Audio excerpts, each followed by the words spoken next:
Saudara, 4 hari usai putusan Majelis Kehormatan Mahkamah Konstitusi, perdebatan keabsahan Gibran sebagai bakal calon wakil presiden masih berlangsung.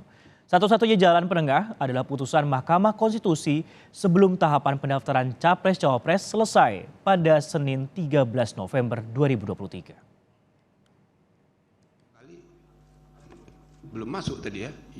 Meski Ketua Majelis Kehormatan Mahkamah Konstitusi Jimli Asyidiki dan Menko Polhukam yang juga bakal cawapres Mahfud MD menyatakan keabsahan Gibran sudah selesai di Mahkamah Konstitusi, perdebatan tak juga selesai. Apalagi dengan adanya sejumlah gugatan uji materi terhadap putusan Mahkamah Konstitusi atas syarat usia capres-cawapres. Hal ini membuka peluang untuk status Gibran sebagai bakal cawapres masih bisa batal. Buat dengan proses yang ternyata melanggar etik, dan itu pelanggaran berat, bahkan bisa membuat sebuah putusan tidak sah, maka logikanya adalah putusan itu memang tidak sah sebenarnya. Cuma memang secara legal formal diperlukan forum berikutnya, yaitu di Mahkamah Konstitusi sendiri, untuk menyatakan bahwa putusan itu keliru. Menyatakannya tidak dengan menyatakan keliru putusan 90, tapi dengan menyidangkan kembali pasal 169 huruf Q Undang-Undang Pemilu. Tapi, putusan ini memang mepet sekali dengan waktu yang tersedia di Komisi Pemilihan Umum. Lantaran KPU Senin 13 November mesti mengumumkan pengesahan ketiga pasang bakal capres dan cawapres. Sementara itu, sidang uji materi terhadap putusan MK tentang syarat usia capres-cawapres belum dimulai. Yang pertama legalitas, yang kedua legitimasi.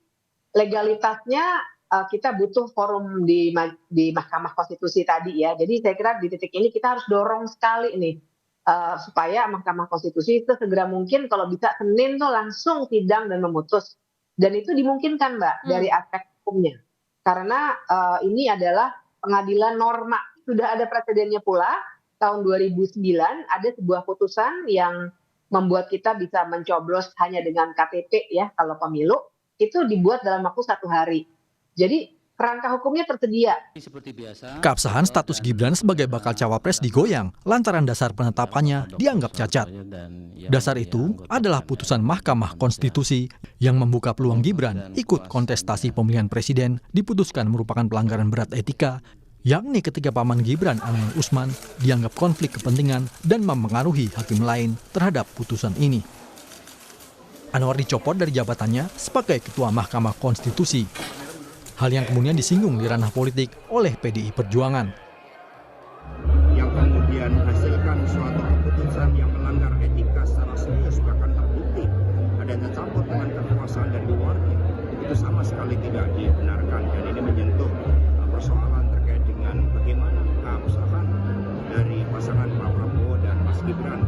Nah tentu saja di dalam proses untuk menghasilkan seorang pemimpin tidak boleh dilakukan dengan melakukan suatu rekayasa hukum, memanipulasi dan mengkerdilkan demokrasi. Tapi Gibran tetap percaya diri. Dengan santai, Gibran menanggapi seluruh keraguan dan perdebatan tentang keabsahannya berkontestasi di Pilpres 2024. Hormati keputusan yang ada. Dan keputusan kemarin pun juga tidak menghalangi Mas Wali untuk terus melaju sebagai cawapres, Mas. Ya sekali lagi kami menghormati keputusan yang sudah ada. Jadi sejauh ini maju terus ya Mas? Untuk pencalonannya maju terus? Sebagai yang diserang kan saya terus, saya kan diam terus. Gimana? Selasa lalu, Jimli dan 2 hakim lain di Majelis Kehormatan memutuskan Anwar bersalah secara etika karena melanggar independensi Mahkamah Konstitusi di pemilihan presiden 2024. Namun, majelis tak ikut campur dalam putusannya soal sah tidaknya putusan MK tentang syarat usia capres-cawapres. Hal ini mesti kembali diajukan sebagai gugatan uji materi yang sidang pertamanya sudah digelar 8 November lalu. Tim Liputan, Kompas TV.